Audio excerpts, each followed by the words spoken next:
Welcome to my channel जीत का fever.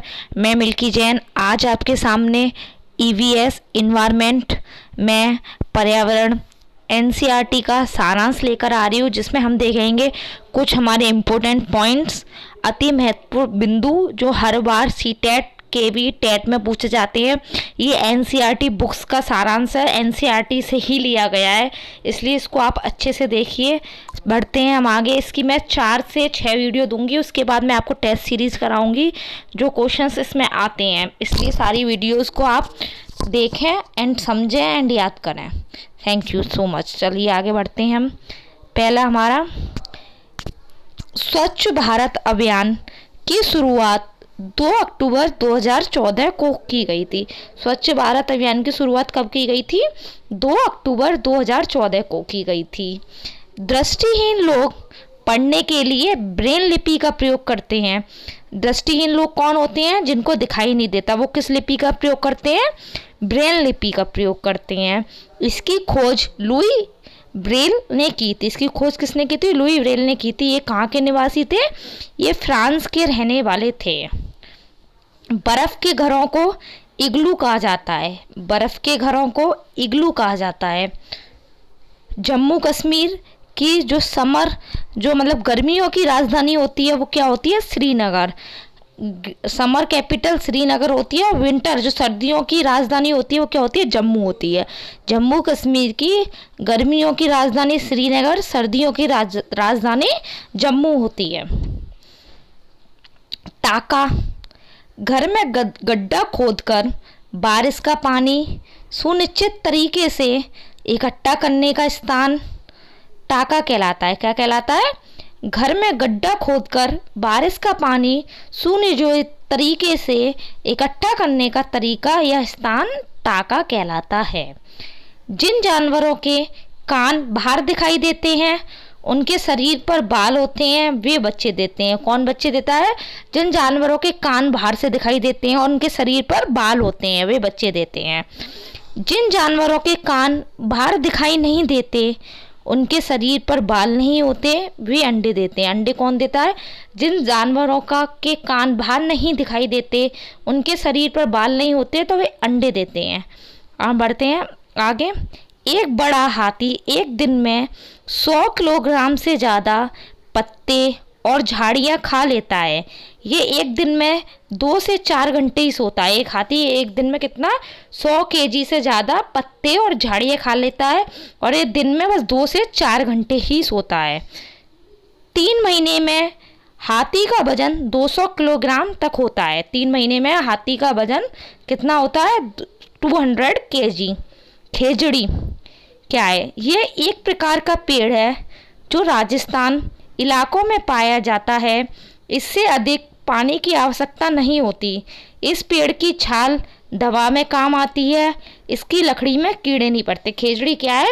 Rajasthan में पाया जाता है, एक पौधा है, इसमें अधिक पानी की आवश्यकता नहीं होती। इसकी छाल में जो छाल होती है, लकड़ी होती है इसकी, उससे हम दवाई बनाते हैं, और इस लकड़ी में कभी भी कीड़े नहीं पड़ते। RTE right to education act 2009 क्या है? RTE 2009 क्या है? राइट टू एजुकेशन एक्ट 6 से 14 वर्ष के सभी बच्चों को मुफ्त एवं अनिवार्य शिक्षा का अधिकार। क्या है? RTE right to education act 6 से 14 वर्ष के सभी बच्चों को मुफ्त एवं अनिवार्य शिक्षा का अधिकार है। अब देखते हैं आगे। मधुमक्खी पालने का सबसे अच्छा समय अक्टूबर से दिसंबर, ये क्वेश्चन कई बार आया है। अक्टूबर से दिसंबर तक होता है, क्योंकि ये समय उनका अंडे देने का होता है। मधुमक्खी पालन का सबसे अच्छा समय कौन सा होता है? अक्टूबर से दिसंबर तक, क्योंकि ये समय उनका अंडे देने का होता है। जंतु एवं गर्भकाल कितने समय में वो बच्चा देते हैं? गाय 284 दिन, हाथी 624 दिन, भैंस 310 से 315 दिन, गधे 365 दिन, बकरी 151 दिन, सूअर 114 दिन, ऊँट 400 दिन, बाघ 155 दिन, घोड़े 465 दिन, कुत्ते 63 दिन, चूहा 21 दिन, गिलहरी 21 दिन, और चीता 95 दिन। तो इसका आप एक बार स्क्रीनशॉट ले लीजिए, इसमें से क्वेश्चन पूछा जाता है गर्भकाल एवं ये पूरा ही पेज में से क्वेश्चन आता है, इसलिए आप स्क्रीनशॉट ले लीजिए इसका। अब चलिए हम बढ़ते हैं आगे। उत्तराखंड को फूलों की घाटी कहा जाता है। किसको फूलों की घाटी कहा जाता है? उत्तराखंड को। आकाश में शाम के समय पूर्व दिशा में तथा प्रातःकाल पश्चिम दिशा में, वर्षा के पश्चात लाल, नारंगी, पीला, हरा, आसमानी, नीला तथा बैंगनी वर्णों से मिलकर बनी विशालकाय वृत्ताकार वक्र इंद्रधनुष है। क्या है? आकाश में जो शाम का समय होता है तब तो पूर्व दिशा में, और जब सुबह का समय होता है तो पश्चिम दिशा में बारिश के बाद जो नीले, पीले, हरे, आसमानी कलर की जो आकृति बनती है वक्र टाइप, उसे हम इंद्रधनुष कहते हैं। वर्षा अथवा बादल में पानी की सूक्ष्म बूंदें अथवा कोणों पर पड़ने वाली सूर्य किरणों का विक्षेपण डिस्पर्जन ही इंद्रधनुष की सुंदरता रंगों का कारण है। क्या है? जो वर्षा और बादल में बहुत छोटी छोटी बूंदें रह जाती हैं, जिनको वो मतलब डिस्पर्जन, मतलब उनके पास वो डिस्पर्जन कर लेता है, जिससे बहुत सारे रंग उत्पन्न हो जाते हैं। सुंदर रंगों का कारण यही होता है। चलिए अब आगे बढ़ते हैं। उत्तराखंड, ये तो हो गया हमारा, ये लास्ट रह गया। इंद्रधनुष सभी सदैव दर्शक की पीठ के पीछे सूर्य पर होने पर ही दिखाई देता है। मतलब सूरज हमारे पीठ के पीछे होगा तभी हमको इंद्रधनुष दिखाई देगा। अब देखते हैं भाषा और राज्य। ये एनसीईआरटी 3rd क्लास की है, जहाँ बोली जाती है उसमें से लिए गई हैं ये। मलयालम केरल और लक्षद्वीप में बोली जाती है। कोंकणी गोवा में बोली जाती है। मराठी महाराष्ट्र में बोली जाती है। गुजराती गुजरात, दमन और दीप, दादर नागर हवेली, और कन्नड़ कर्नाटक में। ये भी इम्पोर्टेंट है। विश्नोई राजस्थान में निवास करते हैं, जो पेड़ों और जानवरों की रक्षा करने के लिए प्रसिद्ध है। विश्नोई कौन है? राजस्थान में निवास करते हैं, वो जानवरों और पेड़ों की रक्षा करते हैं। अब बढ़ते हैं हम आगे। मधुबनी चित्रकला। मधुबनी चित्रकला क्या है? बिहार में मधुबनी नामक का एक जिला है।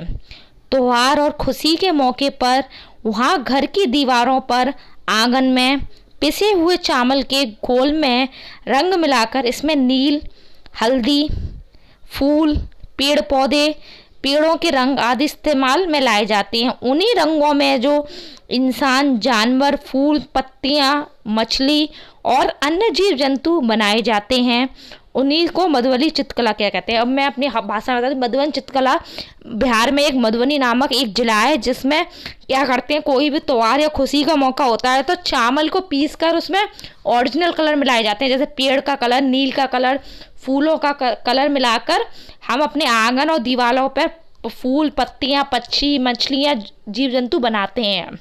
ये क्या कहलाती है? हमारी मधुबन चित्रकला।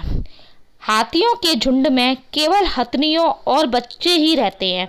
हाथियों के झुंड में केवल हथनियाँ और बच्चे ही रहते हैं।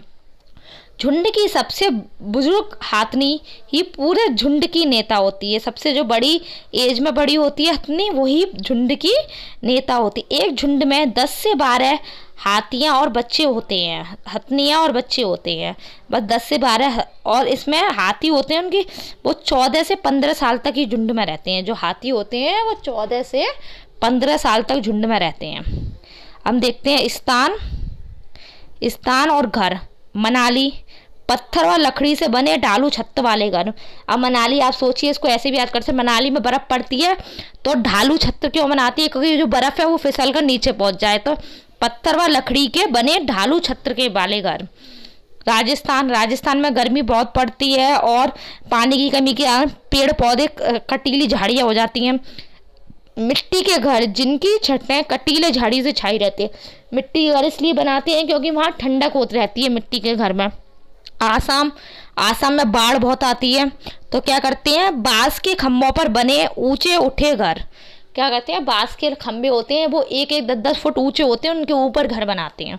लद्दाख में भी सर्दी बहुत पड़ती है तो पत्थर के बने घर, जिनकी फर्श छतें लकड़ी की बनी होती है, जिनकी फर्श छत और लकड़ी की बनी होती है।